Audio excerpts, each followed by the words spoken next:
온 세대가 복음을 믿고 누리고 전하는 우리 더샘물교회 2부 예배입니다. 오늘은 우리 예수님의 오심을 우리가 기대하며 소망하는 대림절 네 번째 주일입니다.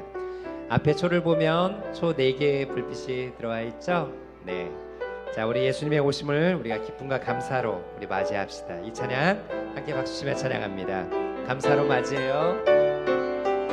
감사로 맞이해요. 메리 크리스마스 예수님을 맞이해요. 메리 크리스마스 감사로 찬양해요. 그 사랑을 우리 다시 한번 고백합니다. 감사로 맞이해요. 서로 인사하면서 감사로 맞이해요. 메리 크리스마스 예수님을 맞이해요. 메리 크리스마스 감사로 찬양해요. 그 사랑을 찬양해요. 독생자 보내주신 감사해. 그 사랑에 감사해. 예수님 태어나신 감사해. 생명 주신 감사해. 처음부터 다시 한번 감사로 맞이해요.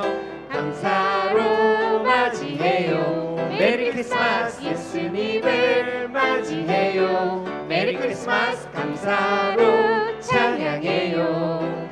그 사랑을 찬양해. 독생자 보내주신 감사해. 독생자 보내주신 감사해. 그 사랑에 감사해. 예수님 태어나신 감사해. 생명 주신 감사해. 독생자 보내주신 감사해. 그 사랑에 감사해.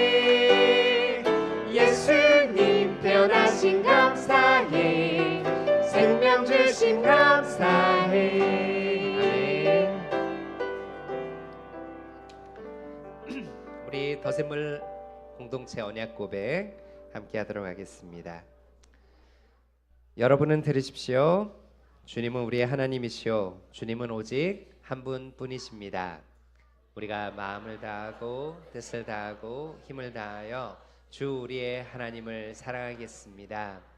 오늘 당신들에게 명하는 이 말씀을 마음에 새기십시오.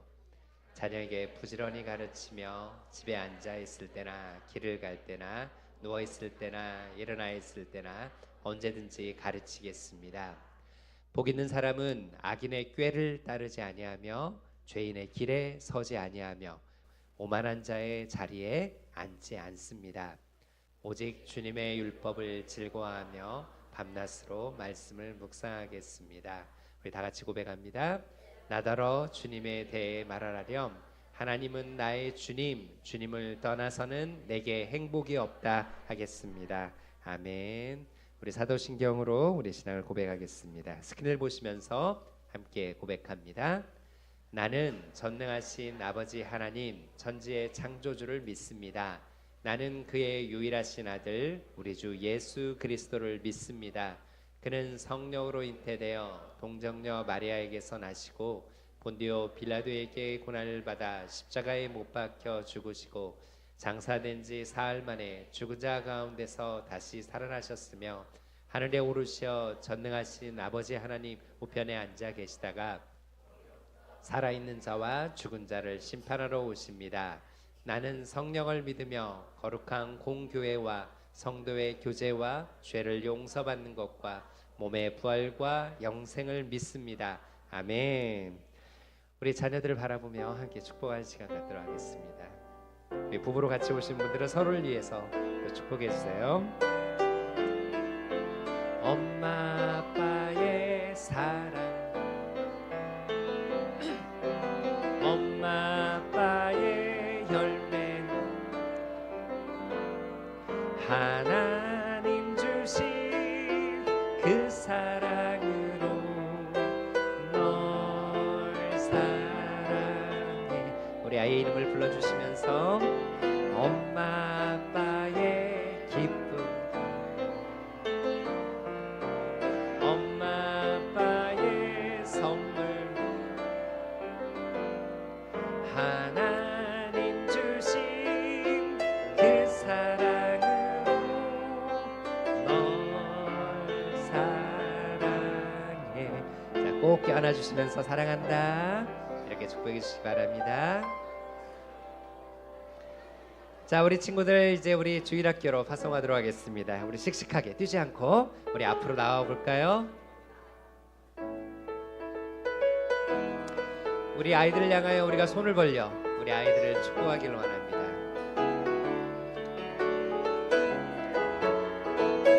너는 사랑스러운 주의 축복, 너는 사랑스러운 주의 축복, 너는 향기로운 주의 약속, 너를 통해 하나님의 언약이 성취되리. 너는 마른 땅에 하늘이 있을, 너는 주님 목에 샘의 축복, 내가 서 있는 땅 영원히 마르지 않는. 우리 한 번 더 축복합니다. 너는 사랑스러운, 너는 사랑스러운 주의 축복, 너는 향기로운 주의 약속, 너를 통해 하나님의 언약이 성취되리. 너는 마른 땅에 하늘이 있을, 너는 주님 목에 샘의 축복, 내가 서 있는 땅 영원히 마르지 않으리. 우리 큰 박수로 우리 아이들을 파송하도록 하겠습니다.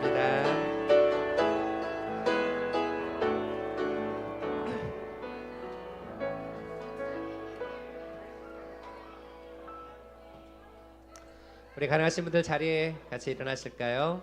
우리 하나님을 경배하는 자리로 우리 나아가고자 합니다. 가장 높은 곳에서 가장 낮은 우리를 위하여 이 땅에 오신 우리 주님의 오심, 우리 주님을 함께 우리가 찬양합니다. 가장 높은 곳에서 가장 높은 곳에서 가장 낮은 곳으로 찾아오셨네, 날 살리려고. 영원한 죽음에서 영원한 생명으로 구원하셨네,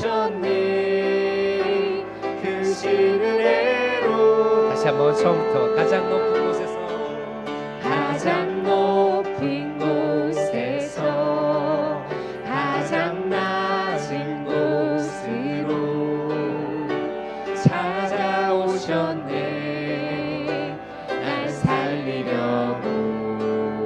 영원한 죽음에서 생명으로, 영원한 죽음에서 영원한 생명으로 구원하셨네, 크신 은혜로. 그 사랑으로, 그 사랑으로, 그의 사랑으로 나의 영혼 죄 사함 받았네.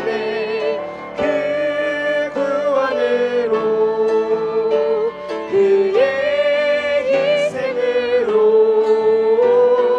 나의 영혼 주 안에서 자유해. 가장 높은 곳에서 가장 높은 곳에서 가장 낮은 곳으로 찾아오셨네, 날 살리려고, 날 살리려고. 영원한 죽음에서 생명으로, 영원한 죽음에서 영원한 생명으로 구원하셨네, 크신 은혜로. 그 사랑으로, 그 사랑으로, 그의 사랑으로 나의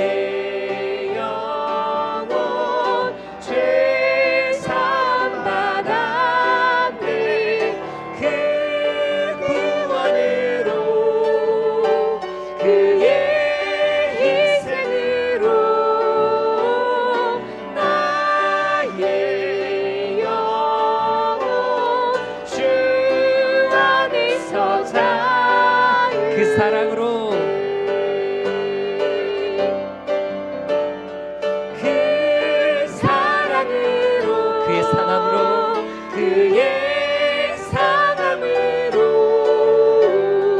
나의 영혼 죄사함 받았네. 그 구원으로 그의 희생으로 나의 영혼 주 안에서 자 할렐루야. 주님을 높입니다. 할렐루야 할렐루야 우리 가장 높으신 주, 가장 높으신 주 그 영광을 찬양하네. 할렐루야. 할렐루야 할렐루야 우리 가장 높으신 가장 높으신 주 그 영광을 찬양하네. 다시 한번 할렐루야. 할렐루야 할렐루야 가장 높으신 주 그 영광을 찬양하네. 할렐루야 할렐루야 가장 높으신 주 그 영광을 찬양하네. 그 사랑으로 그 사랑으로 그의 사랑으로 나의 영혼 죄사함 받았네. 그 구원으로 그의 희생으로 나의 영혼 주 안에서 우리 마지막으로 한 번 더 고백합시다. 그 사랑으로 그 상함으로 그 사랑으로 그의 사랑으로 나의 영혼 죄사함 받았네. 그 구원으로 그의 희생으로 나의 영혼 주 안에서 자유해. 주님 마음 내게 주소서. 주님 마음 내게 주소서. 내 아버지 주님 마음 내게 주소서. 나를 향하신 주님의 뜻이 이루어지도록 주님 마음 내게 주소서. 보소서 주님. 보소서 주님 나의 마음은 선한 것 하나 없습니다. 그러나 내 모든 것 주께 드립니다. 사랑으로 안으시고 날 새롭게 다시 한번 고백합시다. 보소서 주님. 보소서 주님 나의 마음은 우리에게 선한 것이 선한 것 하나 없습니다. 그러나 내 모든 것 그러나 내 모든 것 주께 드립니다. 사랑으로 안으시고 날 새롭게 하소서. 주님 마음 내게 주소서.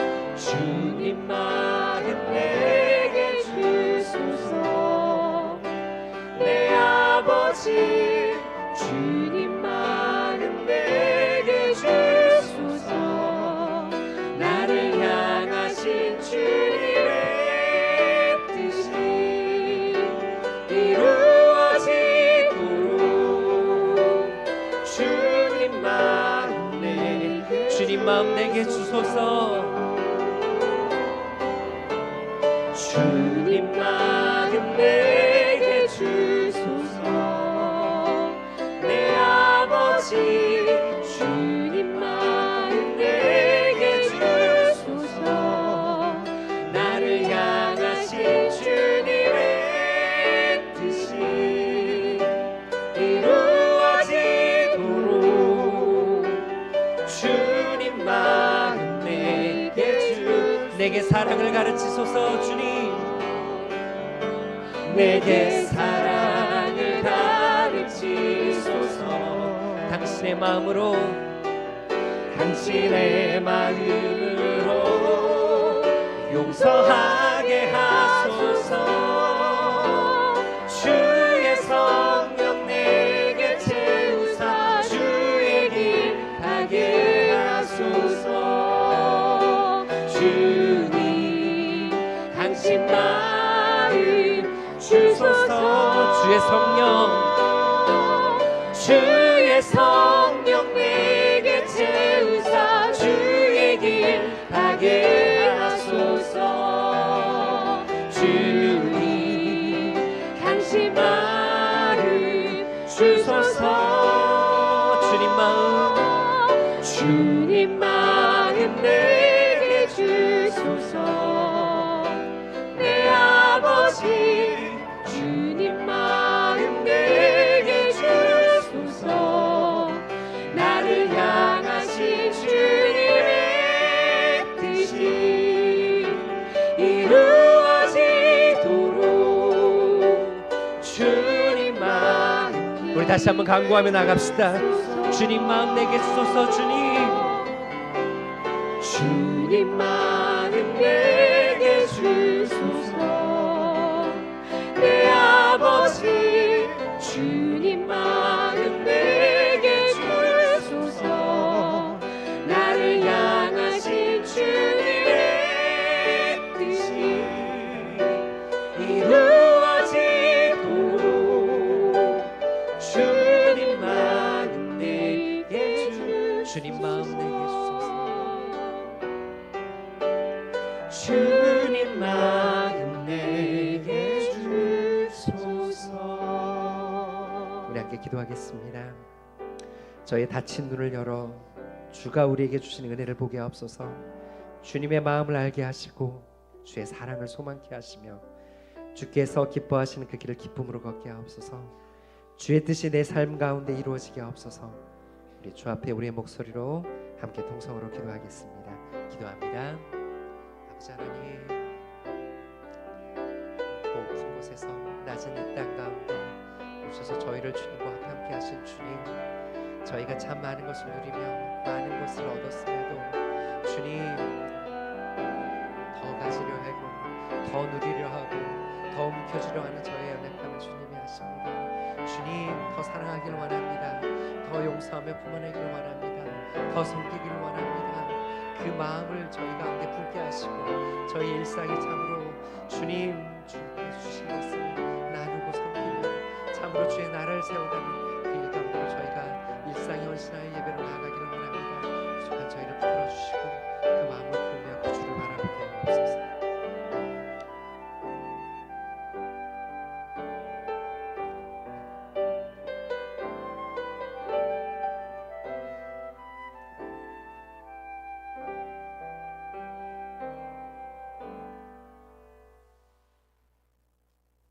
언제나 곁에서 우리를 지켜주시는 하나님 아버지, 세상의 불안함 속에서 주님의 말씀을 간구하며 온 마음으로 주님을 찬양하며 예배드립니다.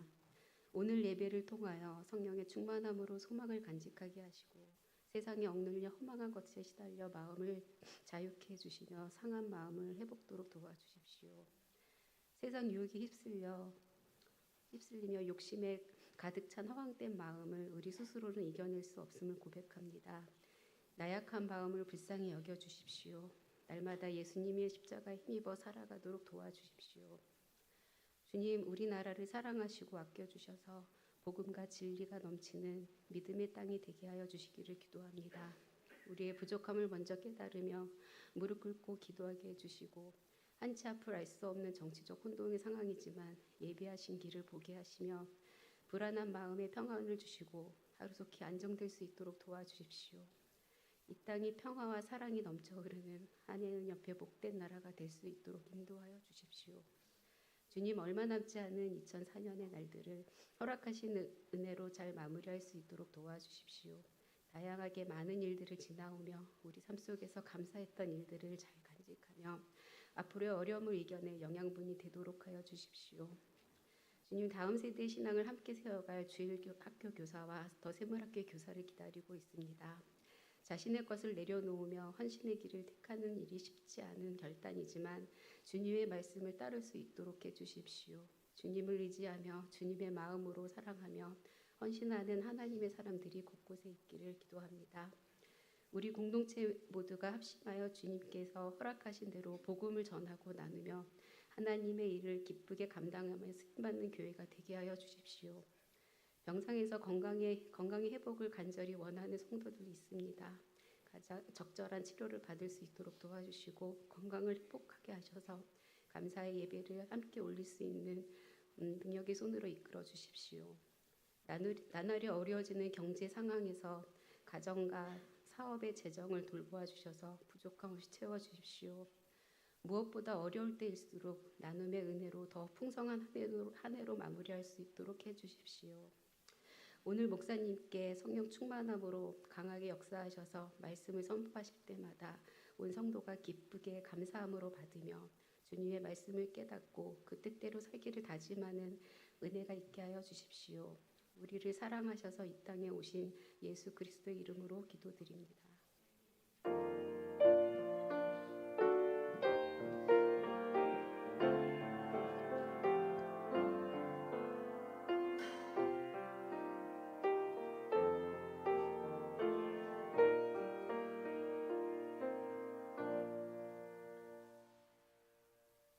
이제 하나님의 말씀을 받겠습니다. 가능하신 분은 자리에서 일어나 주시기 바랍니다. 오늘 하나님이 우리에게 주시는 말씀은 여호수아 1장 12절에서 18절입니다. 이제 스크린을 보시며 함께 응답해 주시기 바랍니다. 다 함께 하나님의 말씀을 귀 기울여 들으시기 바랍니다. 하나님, 우리가 듣겠습니다. 여호수아는 루벤 지파와 갓 지파와 므낫세 반쪽 지파에게 말하였다. 주님의 종 모세가 당신들에게 이르기를 주 당신들의 하나님이 당신들에게 요단강 동쪽의 이 땅을 당신들이 편히 쉴 곳으로 주실 것이라고 하였으니 당신들은 이 말을 기억하십시오. 당신들의 아내들과 어린 아이들과 집 짐승들은 모세가 당신들에게 준 요단강 동쪽 땅에 머물러 있게 하십시오. 그러나 당신들의 모든 용사들은 무장을 하고 당신들의 동족들보다 앞서 건너가서 그들을 도와주십시오. 주님께서 당신들과 마찬가지로 당신들 동기들에게도 편히 쉴 곳을 주실 때까지, 그리고 그들도 주 당신들의 하나님이 마련해 주신 땅을 차지할 때까지 그들을 도우십시오. 그런 다음에 당신들은 당신들의 소유지 곧 주님의 종 모세가 당신들에게 준 요단강 동쪽 해 돋는 땅으로 돌아가서 그곳을 차지하도록 하십시오. 그들이 여호수아에게 대답하였다. 지금 우리에게 명령하신 것은 무엇이든지 다 하고 어디로 보내시든지 그리로 가겠습니다. 우리는 모두 모세에게 복종하였던 것과 같이 모세의 뒤를 이어 우리 지도자가 되신 분께도 복종하겠습니다. 오직 주 하나님이 모세와 함께 계셨던 것과 같이 여호수아 어른과도 함께 계시기만 바랍니다. 여호수아 어른의 명령을 거역하고 지시하는 말에 복종하지 않는 사람은 누구든지 모두 죽임을 당할 것입니다. 여호수아 어른께서는 오직 굳세고 용감하시기를 바랍니다. 이것은 하나님의 말씀입니다. 아멘. 하나님 감사합니다. 우리가 받겠습니다. 이제 자리에 앉으시겠습니다.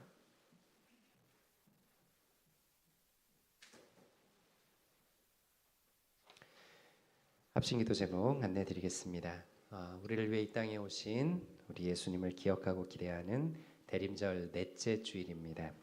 앞에 4개의 초에 지금 불이 밝혀졌는데요. 4번째 초는 만남과 화해 그리고 사랑의 촛불입니다. 예수님을 통해서 죄인된 우리가 하나님과 화평케 되었듯이 우리 주변 사람들에게 또 여러분이 주님의 사랑과 또 은혜의 통로로 서신 한 주 되시기를 축복합니다. 성탄 감사 예배가 25일 성탄절 11시에 예정되어 있습니다. 그날 학습 세례 입교식이 진행되고요. 주일학교 없이 그날은 온 세대가 함께 예배로 11시에 예배를 드리게 됩니다. 성탄 선물 또 준비 부탁드리겠습니다. 이미 또 많은 분들이 참여하시고 계시는데요. 우리 주변 주님의 사랑으로 섬기고 나눌 우리 대상들을 위해서 우리가 매해 성탄 선물을 준비해 왔습니다. 올해도 지난해와 같이 아프간 특별기여자를 섬기고 있는 우리 모두 친구라는 사단 범인을 통해서 선물을 전달하려고 합니다. 고기류는 제외하고 비누, 치약, 샴푸, 세제, 티슈, 지퍼백, 비닐백 그리고 학용품 등의 생필품을 중심으로 준비해 주시면 좋을 것 같습니다. 2만 원 이하로 구성해 주시면 됩니다. 저희 사무처나 그리고 이 앞에 있는 성탄트리 아래쪽에 놔주시면 저희가 모아서 연초에도 전달하도록 하겠습니다. 주일학교에서 우리의 다음 세대를 또 품어내실 선생님을 기다리고 있습니다. 사무처나 해당 교육자에게 말씀 주시기를 부탁드립니다. 이제 2025년 얼마 남지 않았는데요. 새해 무엇을 가장 먼저 준비해야 할까요? 영의 양식은 복상 교재를 먼저 준비해야 할 것 같습니다. 매일 성경 순 구독하시지 않으면 온라인 서점을 통해서 이번 주에 꼭 구매해 주시기를 부탁을 드리겠습니다. 2024년 기부금 연수증 발급 신청을 받고 있습니다. 1월 2일까지 문자에 링크가 되어 있으니까요. 그 링크를 통해서 신청 부탁드리겠습니다. 그리고 더샘물학교에서 다음 세대를 함께 세워갈 교사를 채용합니다. 초등 담임 선생님 그리고 중고등 영어 선생님 이 두 분은 풀타임입니다. 그리고 유초등 음악, 초등 체육, 중고등 사회역사 그리고 중고등 수학 선생님은 강사 선생님입니다. 자세한 내용은 홈페이지를 참고해 주시고요. 주변에 정말 헌신된 귀한 분이 계시다면 적극적으로 또 격려해 주시고 또 안내해 주시기를 부탁을 드리겠습니다. 더샘물학교 2025학년도 입학을 위한 마지막 입학 설명회가 1월 4일 토요일 오전 11시에 이곳에서 진행됩니다. 모집 대상은 유치원 6세, 7세 그리고 초등학교 1학년부터 고등학교 1학년까지입니다. 주변에 해당 연령의 자녀가 있는 가정이 있으면 또 적극적으로 안내해 주시고 또 가능하신다면 함께 오셔서 또 입학설명회에 참여해 주시면 고맙겠습니다. 12월 추천조서 최고로 멋진 크리스마스 트리라는 이야기책입니다. 아이들과 함께 읽으시면서 성탄절을 준비하시면 좋겠습니다. 오늘 예배 마치고 나가실 때 떡과 귤이 준비되어 있습니다. 어제 있었던 우리 김동현 장로님, 김현주 권사님의 둘째 딸 우리 신하 자매 결혼식이 있었습니다. 함께 축하해 주시고 기도해 주심에 대한 감사의 답례 떡과 귤이 준비되어 있으니까 나가실 때 하나씩 꼭 수령해 가시고 수령해 가시면 좋겠습니다. 자, 이제 박은종 목사님 나오셔서 먼저 받은 자의 책임이라는 제목으로 말씀 전해 주겠습니다.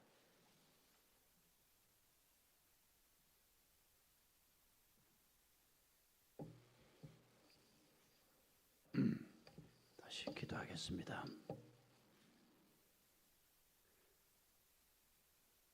감사하신 주님,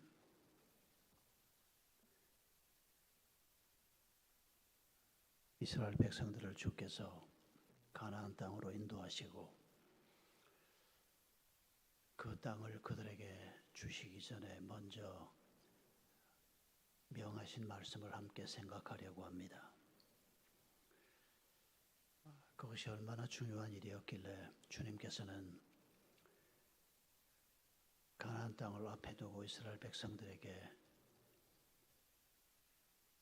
이 교훈을 주셨는지 저희가 이 말씀을 함께 생각하면서 오늘 저희에게도 많은 과제가 있고 하나님의 약속의 말씀을 바라보며 우리의 길을 걸어가지만은 주님께서 3,500년 전에 주신 이 가르침을 마음에 담고 하나님의 마음을 품고 하나님이 약속하신 우리의 삶을 향해서 힘있게 걸어갈 수 있도록 주님 저희를 도와주시옵소서. 이 시간도 오직 주의 은혜를 사모하오며 예수님의 이름으로 기도하옵나이다. 아멘.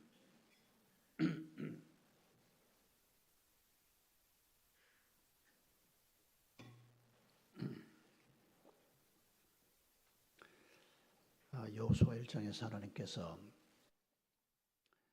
약 500년 동안 이스라엘 백성들이 마음에 품고 있던 가나안 땅 앞으로 인도해 오셨습니다. 그리고 모세는 천국으로 떠나고 여호수아가 지도자로 세워지고 하나님께서 여호수아와 이스라엘 백성들에게 1장 앞부분에서 약속하신 말씀을 우리가 보았습니다. 모세와 함께한 것 같이 너희와 함께하겠다. 모세는 죽었지만 나는 죽지 않았다. 모세는 너희를 떠났지만 나는 모세와 함께한 것 같이 너희와 함께하겠다. 그게 1장 앞부분에서 이스라엘 백성들 전체를 향해서 또 여호수아를 향해서 주신 말씀이었습니다. 그리고 우리가 읽은 12절부터 18절까지에는 먼저 땅을 받고 먼저 하나님의 약속이 성취됨을 받은 르우벤 지파, 갓 지파, 므낫세 반 지파 이 두 지파 반에게 하나님께서 명령하시는 내용이 나와 있습니다. 명령의 내용은 간단합니다. 길게 나와 있지만은 먼저 하나님의 복을 받은 사람들, 먼저 하나님께서 공급하는 은혜를 누리고 안정을 찾고 땅을 찾고 그리고 가족들과 함께 살 집을, 살 땅을 얻은 이 사람들이 일찍이 하나님께서 그들에게 말씀한 것처럼 이제 7년 가나안 전쟁에서 선봉했어라, 무장을 해라. 그리고 다른 아직 약속을 이루지 못한 형제들이 그들의 땅을 다 차지할 때까지 마지막 순간까지 전투를 함께하고 그 일이 끝나고 난 다음에 너희의 땅으로 돌아가라. 그 말씀을 지금 1장 후반 부분에서 주시는 것입니다. 우리가 오늘 이 말씀을 생각하면서 7년 전쟁을 시작합니다. 수백 년 동안 이 백성들이 가슴에 담아왔던 하나님의 말씀이 이루어지는 순간입니다. 그런데 전투와는 별개로 이 백성들 마음속에 하나님이 심고 싶은 마음이 있었습니다. 그것이 바로 이 말씀입니다. 먼저 받은 자들이, 먼저 안정을 얻은 자들이, 강한 자들이 아직 그렇지 못한 사람들을 위해서 잘 섬기라는 것입니다. 이게 무슨 뜻입니까? 우리가 신앙생활을 하면서 하나님의 은혜로 내가 안정을 얻었고 하나님의 은혜로 상당한 신앙이든 지위든 건강이든 우리가 뭔가를 얻었을 때 어떻게 살라는 겁니까? 내가 힘이 있으면 남을 좀 도울 수 있고 하나님이 그걸 원하시니까. 그러나 나 하나 살기도 바쁘고 내 가족 하나 살기도 바쁜데 그 일에 내가 마음은 좀 쓰고 할 수 있는 만큼 하겠지만은 이런 정도의 생각을 가지고 우리가 우리의 신앙생활을 돌아본다면 그건 아주 잘못하는 것이라는 것입니다. 왜냐하면 하나님께서 지금 전투를 앞두고 있는 이스라엘 백성들에게, 과제를 앞두고 있는 이스라엘 백성들에게 너희는 공동 운명체다라고 하는 것을 가르치고 싶어 하는 것입니다. 내가 힘이 있으면 조금 돕고 그건 안 됩니다. 왜요? 오늘 본문을 보면 나한테 그런 정도의 자유를 주신 게 아닙니다. 여러분, 이 명령이 무려 3번 반복됩니다. 맨 처음에 민수기 32장에서 이스라엘 백성들이 가나안 땅 동쪽을 차지합니다. 지금까지 이스라엘 백성들이 전쟁을 해서 땅을 차지하고 거기에 정착한다, 그런 일 없었습니다. 그런데 가나안 땅 입구에 왔을 때 하나님께서 시온 왕, 바산 왕 이런 사람들의 땅을 차지한 다음에는 이걸 두 지파 반에게 나누게 하는 겁니다. 정착한 땅, 약속의 땅이 되게 하는 것입니다.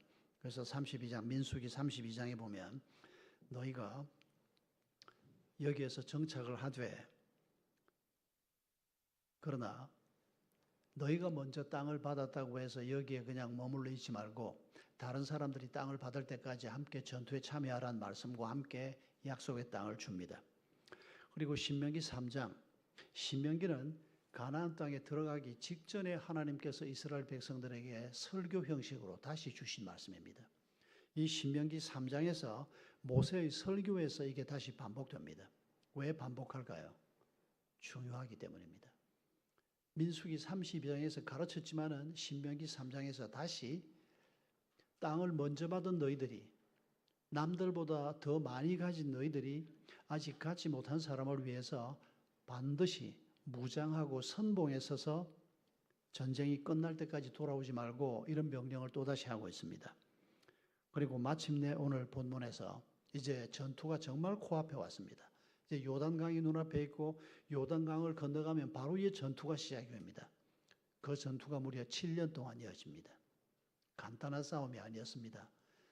이런 상황에서 너희들이 이 백성들과 함께 강을 건너가서 전투가 끝날 때까지 무장하고 싸워야 한다, 이런 말씀을 반복해서 하고 있는 것입니다. 여러분 잊지 마십시다. 하나님께서는 구약시대에는 한 땅에서 한 종족이 하나님의 백성으로 살게 하셨습니다. 그런데 예수 그리스도가 오신 다음에는 복음이 전 세계로 퍼져나갔습니다. 다양한 민족들이 다양한 곳에서 훨씬 많은 사람들이 하나님의 백성으로 부름을 받았습니다. 하나님을 아버지라고 부르는 모든 백성들이 한 신앙 공동체인 것을 잊지 말아야 한다는 것입니다. 우리가 만약에 이런 사실을 잊어버리면 지금 세 본문에서 강조하는 게 뭡니까? 우리가 만약에 하나님을 아버지라고 부르는 다른 사람들에 대한 관심이 없다고 한다면 그건 범죄라고 얘기합니다.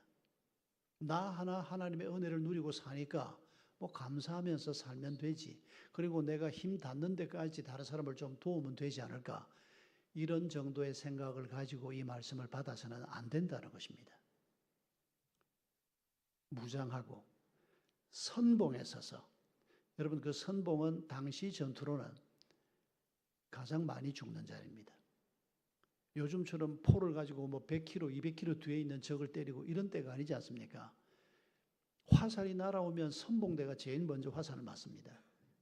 피해가 클 수밖에 없는데 그 자리에 누구를 세운다? 르우벤 지파, 갓 지파, 므낫세 반지파를 세우라고. 그리고 그 사람들도 두말하지 않고 우리가 명하신 대로 하겠습니다. 만약에 우리가 명하신 대로 하지 않으면 우리가 죽겠습니다 라고까지 신명기에서 말합니다. 여러분 이런 공동체를 하나님이 지금 만들고 싶어 하는 것입니다. 에베소 2장에 보면 사도 바울이 이 새롭게 만들어진 공동체, 구약시대 공동체하고는 다르지 않습니까? 다양한 민족이 믿음 안에서 하나가 돼서 들어옵니다. 그리고 에베소서는 벌써 팔레스틴 땅이 아닙니다. 지금의 터키 땅에 있습니다. 에베소 성도들에게 편지를 쓰면서 성도들의 이 공동체에 대해서 놀라운 표현을 쓰고 있습니다. 2장 23절을 보면 이렇게 말합니다. 너희가 에베소 교회와 당시의 모든 교회를 두고 하는 얘기입니다. 너희가 성령 안에서 하나님이 거하실 처소가 되기 위하여 예수 안에서 함께 지어져 간다. 하나님이 거하실 만한 처소가 된다고 말하는 것을 먼저 기억해야 합니다. 내가 좋아할 만한 내 취향을 따라서 내가 좋아할 만한 뭐 집을 만들어 간다. 여러분 그건 결코 좋은 일이 아닙니다. 우리가 하나님만큼 머리가 좋지 않지 않습니까? 심지어는 내가 나 자신이 뭘 좋아하는지조차도 우리는 그렇게 잘 안 한다고 말할 수는 없습니다. 하나님은 우리를 지으신 분이고 우리를 잘 아시는 분입니다. 하나님이 인도하는 길을 따라갈 때 우리가 가장 만족하게 살 수 있는 길이요, 가장 복된 길입니다. 그 하나님께서 내가 거할 만한 처소가 된다는 말이 뭡니까? 하나님과 함께 동행할 만한 삶이 된다는 뜻입니다. 거룩한 하나님의 처소가 되게 하기 위해서 예수 안에서 함께 지어져 가는 공동체다.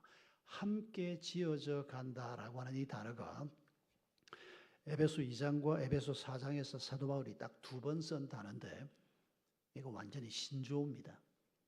그때 없던 단어를 바울이 만들어 썼습니다. 이 단어는 함께, 그리고 모은다 혹은 뽑는다라고 하는 단어, 그리고 결합된다라고 하는 세 단어의 합성어입니다. 오늘 우리는 이런 장면을 보기가 쉽지 않습니다만은 여러분 그 당시에 건축 혹은 여러분이 시골에서 어릴 때 벽돌을 가지고 담을 쌓고 집을 짓는 거 말고 시내가에서나 마을에 있는 돌들을 주워와서 흙을 가지고 담을 쌓는 이런 장면을 보시거나 해본 적이 있는지 모르겠습니다. 뭐 요즘은 이런 거 볼 기회가 없습니다만은, 근데 2000년 전에 사도 바울 시대에는 집을 짓는다 하면 이런 식으로 지었습니다. 그때만 해도 규격이 아주 가지런한 벽돌을 가지고 짓던 때가 아닙니다. 동네에서 돌을 모아오는 겁니다. 그리고는 바닥에다가 흙을 먼저 한번 쭉 깝니다. 물을 묻혀서. 그리고 그 위에 첫 번째 돌을 쭉 놓습니다. 그리고 그 위에 또 흙을 놓습니다. 여러분 두 번째 돌을 첫 번째 돌 위에 놓을 때를 한번 상상해 보십시오. 우리가 건축가가 아니라도 충분히 짐작이 됩니다. 돌이 먼저 놓여 있습니다. 그러면 여기에 쌓아놓은 돌 중에서 여기하고 좀 잘 어울리게 갖다 놓을 돌이 뭘까? 그걸 뽑아오는 겁니다. 함께 뽑아서 결합되는 것입니다. 그래서 안 맞으면 한쪽을 좀 깎아내기도 하고 망치를 가지고 때려서 그렇게 해서 담이 쌓아지는 겁니다. 그렇게 해서 한 집이 하나 지어지고 건축이 하나 완성이 되는 겁니다. 이럴 때 쓰여지는 단어를 지금 사도 바울이 택하면서 우리가 그리스도인으로서 하나님이 거하실 만한 처소로 지어져가는 너와 나, 우리 가정, 또 가정과 가정, 교회와 교회, 우리 시대의 모든 교회가 함께 지어져가는 하나님의 공동체라고 말씀하고 있는 것입니다. 그리고 이 공동체에 대한 책임을 지금 여호수아 1장의 표현을 가지고 우리가 생각하면 내가 좀 도울 수 있을 만큼 돕는다. 그 정도 가지고는 안 된다는 겁니다. 온 힘을 다해서 우리가 다른 사람들을 섬기는 것을 염두에 두어야 한다는 것입니다. 그게 하나님이 자신의 자녀로 부른 우리의 관계 속에서 우리가 그런 태도를 가지고 살도록 하나님이 원하신다고 말씀하고 있는 겁니다. 여러분, 우리가 사실 분주하게 살면서 다른 사람을 돕는 일에 뭐 관심이 없는 사람이면 그리스도인이 아닙니다. 그런데 관심을 좀 가지고 있긴 하지만은 나 하나 사는데 너무 바빠가지고 다른 사람을 이웃을 내 몸처럼 사랑하라 그러지만은 이게 얼마나 우리한테 생경스럽게 들립니까? 아니 이웃을 어떻게 몸처럼 내 몸처럼 사랑해?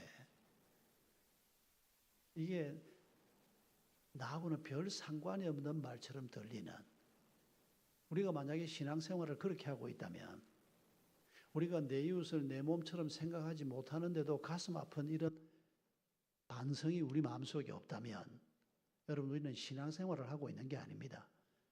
하나님은 그런 삶을 우리에게 기대하면서 우리를 그리스도인으로 부르셨고 우리에게 필요한 것들을 주신 겁니다.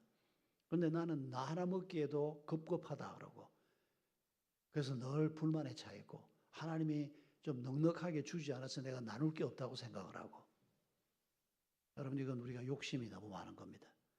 하나님이 주시는 것만으로 감사하지 못하는 그건 욕심이 틀림없습니다.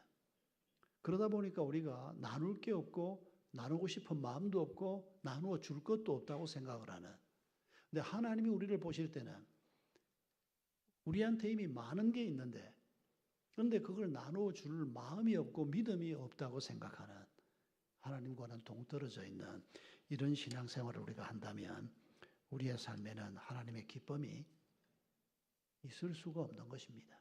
하나님의 평강이 우리 가운데 있을 수가 없는 것입니다. 여러분, 민수기 32장 20절에 보면 이런 표현이 나옵니다. 바로 지금 이 사건을 설명하는 첫 번째 표현인데, 이 두 지파반이 무장하고 여호와 앞에 가서 싸우되 너희가 다 무장하고 여호와 앞에서, 무장하고라고 하는 단어와 여호와 앞에서라고 하는 두 단어가 반복되고 있습니다. 한 사건을 놓고 우리는 여호와 앞에 내가 선다라고 하면 뭘 떠올립니까? 내가 여호와 앞에 서서 산다라고 할 때 우리는 뭘 떠올립니까? 예배의 장면을 떠올립니까? 예, 뭐 틀리지 않습니다. 내가 기도하고 있는 장면을 떠올립니까? 예, 뭐 그거 틀렸다고 할 수 없습니다. 그런데 여러분 민수기에서 지금 먼저 받은 자가 아직 받지 못한 자를 위해서 섬겨야 한다는 말씀을 하면서 무장하라, 선봉에 서라, 목숨을 걸어라, 최선을 다하라. 이웃을 위해서 최선을 다하는 그 삶이 여호와 앞에 사는 삶이다. 그걸 지금 표현하고 있는 것입니다. 그런데 우리는 여호와 앞에 선다 그러면 종교 의식 같은 거나 생각을 하지, 실제 우리의 일상 속에서 내 도움이 필요한 누군가를 위해서 내가 부담이 될 만큼 뚝 떼서 돕는, 그게 시간이든 그게 재능이든 그게 돈이든 무엇이든 간에 그런 삶은 아예 나하고는 상관이 없는 삶인 것처럼 생각하는, 여러분, 이런 우리의 잘못된 태도 때문에 하나님의 능력이 우리에게 나타나지 않는다는 생각을 해보셔야 합니다. 하나님은 이런 마음을 가지고 나를 지켜보고 있는데 우리는 늘 하나님이 적게 주어서 내가 돕지 못한다 생각하고, 이건 결국 하나님보다 내가 의롭다는 소리입니다. 하나님이 무언가를 잘못하고 있어서 내가 남을 돕는 삶을 잘 못 산다고 생각하는, 하나님을 오히려 블레임하는 우리의 마음에 이런 점들이 있다면 우리가 마땅히 바꾸어야 할 것입니다. 오늘 본문에서는 땅을 먼저 받은 자라고 말합니다만, 오늘 제 큐티 본문이었던 로마서 15장 1절 2절을 보면 사도 바울이 로마 교회 성도들에게 편지를 쓰면서 강한 자가 연약한 자의 약점을 담당하라 라고 말씀합니다. 같은 문맥이라고 생각합니다. 누가 강한 자인가? 여러분, 이 로마서 14장 15장을 보면 고린도 교회에 있었던 먹는 문제로 인한 교회 시험거리, 교회 이슈에 대해서 다루고 있습니다. 고린도 교회에도 똑같은 문제가 있었고 로마 교회에도 이방 도시니까 거리에 나가서 고기를 사서 먹으려고 하는데 이 고기들이 도살이 된 다음에 전부 우상 신전에 한번 바쳐졌다가 나오는 고기들입니다. 그러니까 예수를 믿고 난 다음에 이런 고기를 사서 먹어도 되나 하는 부담이 생기는 겁니다. 교회 안에서 토론이 이제 벌어지는 겁니다. 우상 신전에 바쳐졌다가 나오는 고기를 사서 먹어도 되나? 먹어도 되지 그러면 이러는 사람이 있고, 그래도 그건 먹으면 안 되는 거 아니야? 이게 꽤 심각하게 토론이 된 겁니다. 그러니까 고린도 교회 편지를 쓸 때도 사도 바울이 이 문제를 다루고 있습니다. 그리고 로마 교회 편지를 쓸 때도 바로 이 문제를 14장에서 다루고 있습니다. 여러분, 나는 뭐든지 먹겠다 그러는 사람하고 나는 우상 신전에 올라간 건 안 먹겠다, 채소만 먹겠다, 누가 믿음이 더 좋은 것 같습니까? 답은 안 해도 괜찮습니다. 오판은 하지 마십시오. 우리는 대체로 좀 금욕적이고 믿음 때문에 이런 거 저런 거 안 먹고 나는 야채만 먹겠다는 사람이 믿음이 더 좋은 사람으로 생각할 때가 많습니다. 그럴 수도 있습니다.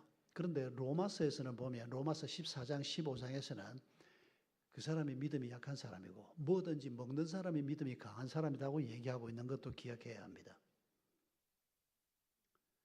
여러분, 사도가 똑같은 이슈를 다루면서 양쪽 교회에다 편지 속에 이걸 얘기하는데 한 가지 우리가 기억해야 할 것은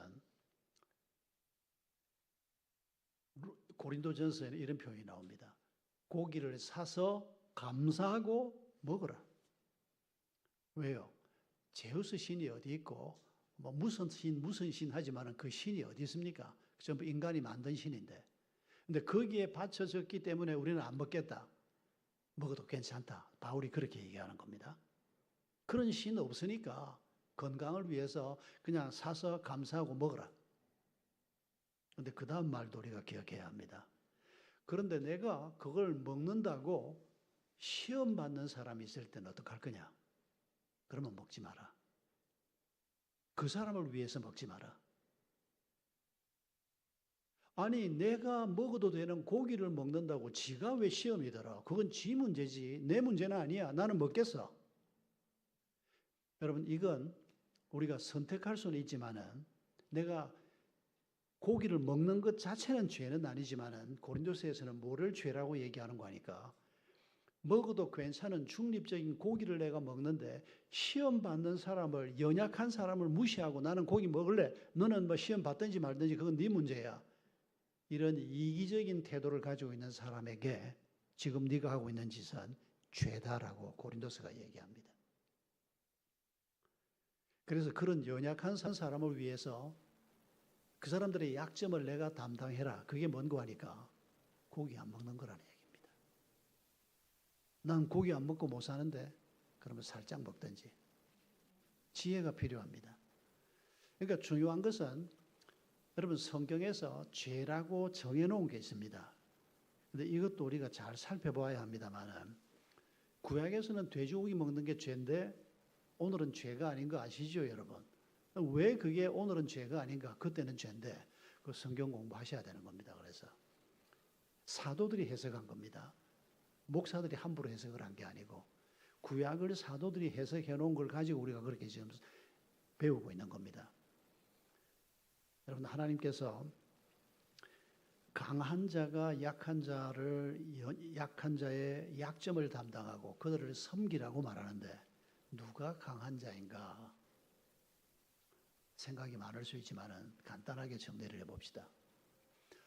복음을 받은 자는 복음을 받지 못한 어떤 사람에 대해서도 우리는 이미 강한 자라는 것을 기억해야 합니다.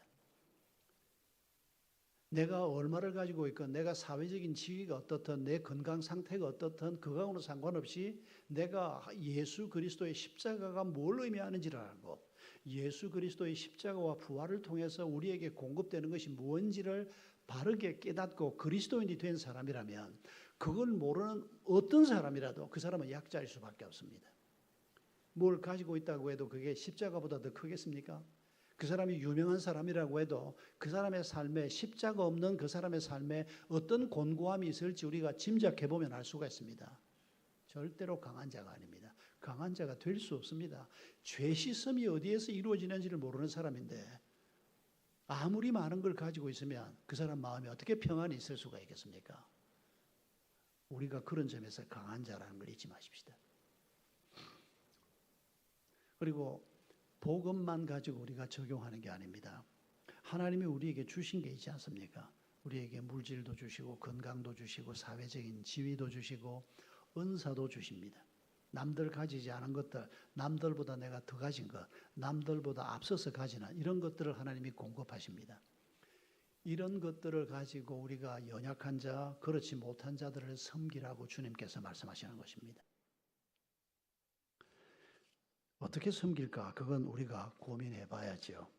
오늘 성탄을 기해서 우리가 이런 선물을 가지고 우리 모두 친구 그런 법인이 있다니까 참 감사합니다. 사실은 지난 주간에 어떤 분이 저한테 문자를 보냈는데 어느 교회 누구라 그러면서 문자를 보냈는데 목사님 전화번호를 받았는데 누구한테 목사님에게 연락하면 알 것 같아서 라고 말하면서 뭘 물었는고 하니까 아프간 사람들의 뭐 친구라고 하는 단체가 있다는데 그 단체를 좀 알려주면 자기가 좀 돕고 싶어서 알 길이 없어서 연락한다고 그러는데 저도 처음 듣는 얘기였습니다.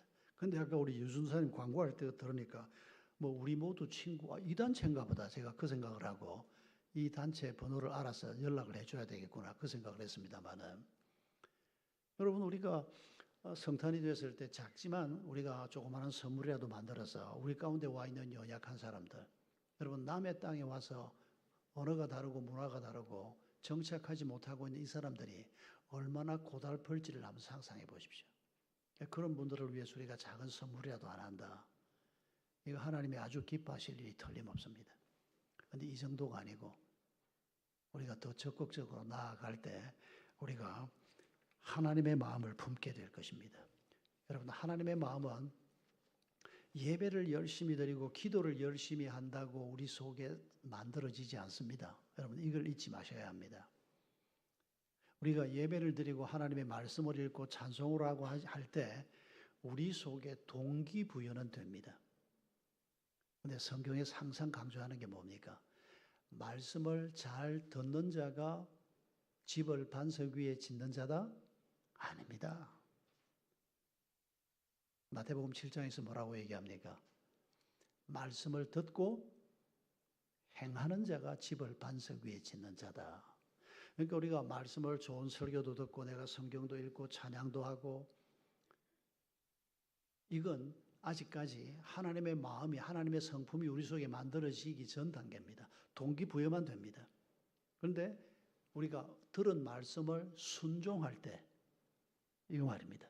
이렇게 순종할 때, 내가 뭐 직장에서 혹은 이웃에서 보니까 어려운 사람이 있는데, 이런 사람을 내가 그리스도인으로서 도와야 되겠구나. 순종할 때, 그게 말로 격려하는 것이건 같이 밥을 한 끼 먹는 것이건 선물을 하나 주시건 무엇이건 간에 내가 말씀에 순종할 때 그때 집이 반석 위에 세워진다. 주님이 말씀하십니다. 작은 자 하나에게 행한 것이 곧 나에게 행한 것이다. 여러분, 그게 주님의 가르침입니다. 3,500년 전에 가나안 땅 앞에서는 하나님이 이렇게 이 백성들을 가르쳤습니다. 그리고 예수님이 오시고 복음이 전 세계로 흩어져 가는 지금에는 우리가 연약한 자의 약점을 담당하고 하나님이 우리에게 먼저 공급하신 것들을 가지고 다른 사람을 섬기는 이런 삶을 살도록 모든 그리스도인들을 인도하시는 것을 잊지 마십시다. 그건 믿음 좋은 사람들이나 하라 그래. 당신이 크게 잘못 생각하는 겁니다. 모든 그리스도인에게 하나님이 이 삶의 길로 나오라고 우리를 초청하는 것입니다. 그래서 늘 여러분 기억하십시다. 제가 어릴 때 제가 전쟁 중에 태어난 세대 아닙니까? 대한민국이 가장 어려울 때 제가 어린 시절을 보냈습니다. 그것도 시골에서. 그때를 생각하면 대한민국이 다시 그런 때로 돌아간다. 정말 하나님의 은혜로 그런 일이 없어야 합니다. 그런데 그런 때인데 제가 고등학생 때 우리 집사님 한 분 지금은 다 돌아가셨습니다만은 그 집 자녀들이 제 친구고 선배가 있고 후배가 있었는데 가끔씩 예수 안 믿는 가정에서 주일날 교회 오는 고등학생들을 집사님이 자기 집으로 부릅니다. 자기 자식의 친구기도 하고. 그러면 그 집에 가면 여러분 그때는 누구 집에 가서 밥을 한 끼 먹는다는 것이 얼마나 큰 대접인지 모릅니다. 짜장면을 하나 먹는다. 얼마나 큰 대접인지 모릅니다. 지금 우리 상황하고는 비교가 안 되는. 그런데 이 집사님이 우리를 주일날 이제 부르면 바로 교회 근처에 다 사니까 얼른 예배 마치자마자 쫓아가서 준비를 합니다. 뭐 해봐야 뭐 별건 없습니다. 그러나 맛있게 생선 굿각 건든 걸 끓이고 김치하고 반찬을 해놓는데 밥은 이만큼씩 주지요. 그런데 그때 제가 놀란 게 뭔가 하니까 그 밥상에 밥을 먹는데 예수님 밥이라는 게 있더라고요. 그 집도 그렇게 넉넉한 집이 아닙니다. 그저 밥은 먹는 집이지만은 그 우리 정집사님 아저씨가 그렇게 뭐 능력 있는 사람 아니었습니다. 겨우 시골에서 밥, 술 정도나 먹는 그런 집인데 그 신앙 좋은 우리 집사님이 나중에는 권사님이 되셨는데 매 끼마다 밥그릇 하나는 예수님 밥이라고 따로 떠는 겁니다. 거지가 많았습니다. 그때는. 이 사람들을 좀 도와줘야 되겠는데 그냥 도우려고 하니까 힘이 드니까 매 끼 밥을 먹을 때마다 한 주먹 이래 떠서 그건 성미로 교회에 갖다 바치고 헌금 대신에. 그런데 목사님 한테 주려고 이제 교인들이 다 그렇게 모으는 거죠. 목사님들도 그때는 생활비를 제대로 받지를 못하니까 힘들게 살았거든요. 교인들이 전부 조금씩 그렇게 성미를 모아가지고 교회 가져오면 그걸 큰 이래 부대 같은 데 담아서 이제 목사님 집에 드리는 거죠. 그리고 이 집사님은 놀랍게도 그 어려운 살림에도 밥을 그렇게 한 공기 따로 퍼는 겁니다. 큼직하게. 그리고 이제 거지들이 오면 그 밥을 떠서 주는 겁니다. 제가 잊을 수가 없습니다. 몇 년 전에 제가 부산에 한 교회 집회를 갔는데 우리 권사님이 나타났습니다. 그 교회 제 친구, 그 권사님의 딸이 다니고 있었던 겁니다.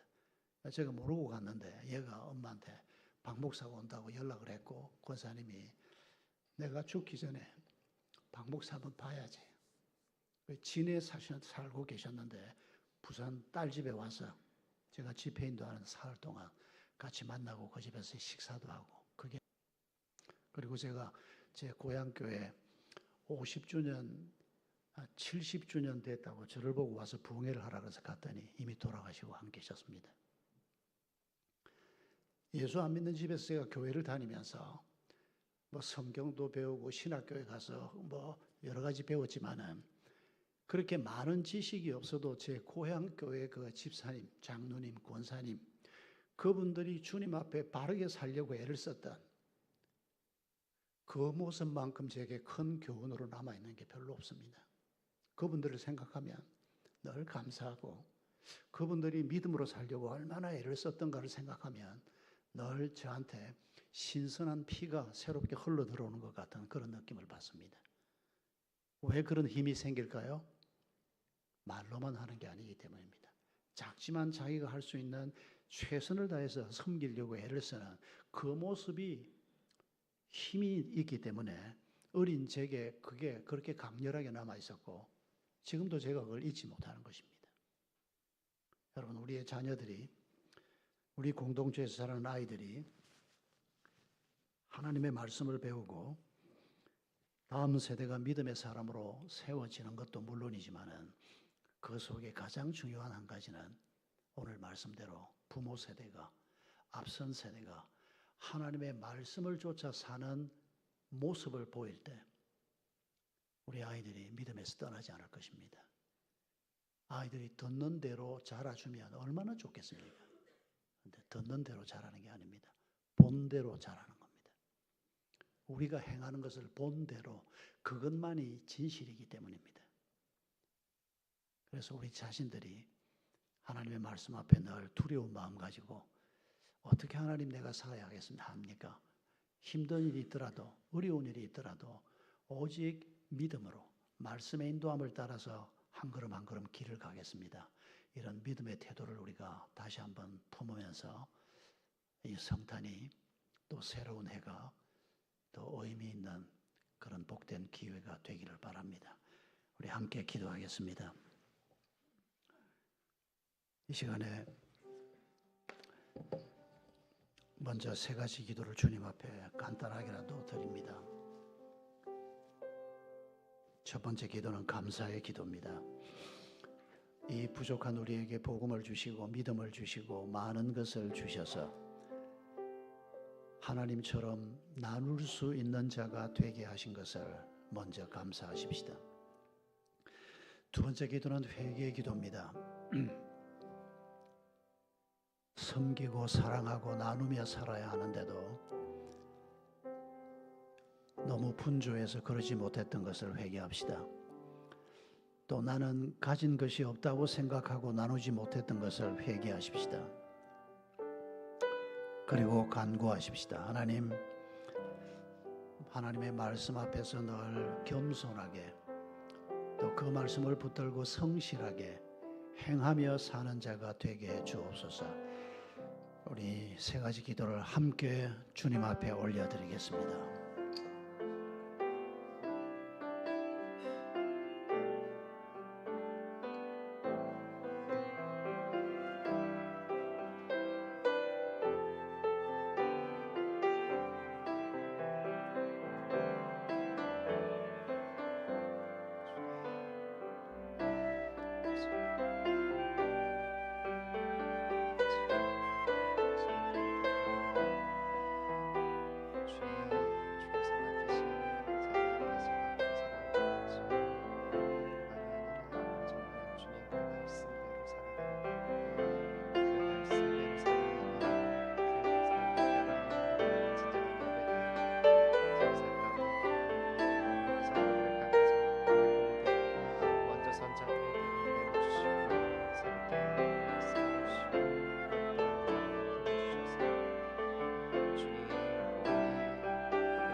이 모든 말씀 우리 예수 그리스도의 이름으로 기도하옵나이다.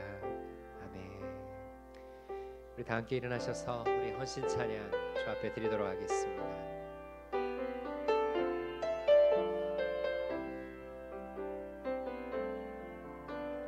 나를 보내사 서게 하신 곳, 가장 귀한 곳이 바로 이곳이라. 내게 주신 곳 광야와 같아도 믿음과 소망 가지고 최선을 다하리. 나의 작은 삶 주께 드릴 때 나의 삶을 통해 주 영광 받으리. 내게 맡기신 가장 귀한 이곳 감사와 순종으로 오늘을 살리라. 나의 일상을 통해 하나님께 영광을, 나의 일상을 통해 생명의 복음을, 내게 맡기신 이곳 나를 부르신 곳에 하나님의 나라가 이루어지길 원합니다. 나의 일상을 통해, 나의 일상을 통해 하나님께 영광을, 나의 일상을 통해 생명의 복음을, 내게 맡기신 이곳 나를 부르신 곳에 하나님의 나라가 이루어지길 원합니다. 목사님 나오셔서 봉헌 기도와 축도 이어주시겠습니다.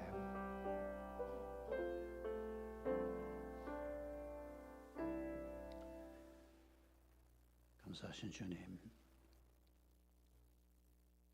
저의 머리카락 하나까지도 다 세신다고 하신 주님께서 저희가 기도하기도 전에 무엇이 필요한지를 알고 응답하신다고 말씀하신 주님께서 날마다 저에게 일용할 양식을 공급하시고 필요한 것들을 공급해 주신 것을 감사합니다. 오늘도 모든 것의 주인 되신 아버지께 작은 예물을 올려드리오니 주님 받아 주시옵소서. 예물을 드린 성도들의 간구와 탄식과 눈물까지도 받아주시고, 오늘도 말씀을 듣고 하나님의 백성으로 살고자 결심하는 모든 주의 백성들에게 하나님의 좋은 것으로 늘 함께해 주시옵소서.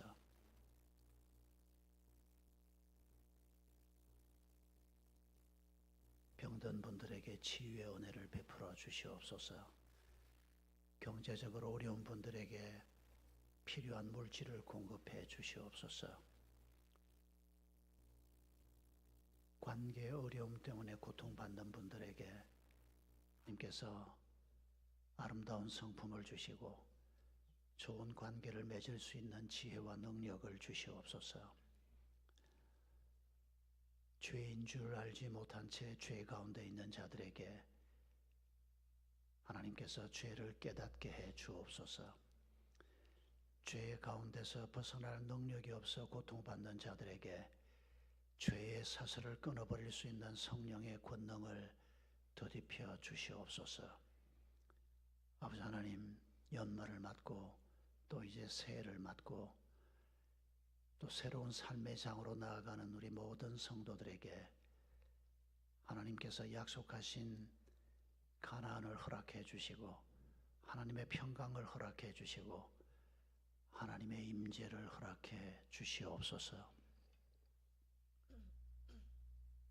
저의 구원과 저의 복된 삶을 위해서 십자가의 길도 마다하지 않고 걸어가신 주 예수 그리스도의 크신 은혜와 아들 예수의 생명까지도 저희를 위해 허락하신 아버지 하나님의 지극히 크신 사랑하심과 지금도 저희와 함께 계시며 영원히 우리와 함께 하실 성령 하나님의 임재하심과 치유하심과 인도, 보호, 충만케 하시는 은총이 섬기며 사랑하며 살고자 하는 사랑하는 모든 성도들 위해 저들의 가정과 자녀와 일터 위에 우리 더 샘물학교 위에 영원토록 함께 하옵시기를 간절히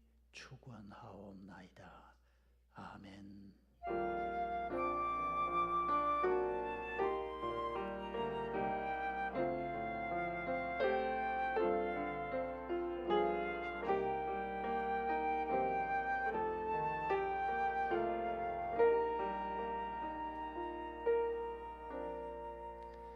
네, 자리에 앉으시겠습니다. 오늘 주신 말씀대로 먼저 받은 자로 섬기며 사랑하는 한 주로 살아가겠습니다. 그 다짐을 담아서 우리 더샘물 화이팅 크게 한번 3번 외치겠습니다. 더샘물 화이팅! 더샘물 화이팅! 더샘물 화이팅! 한 주 평안하십시오.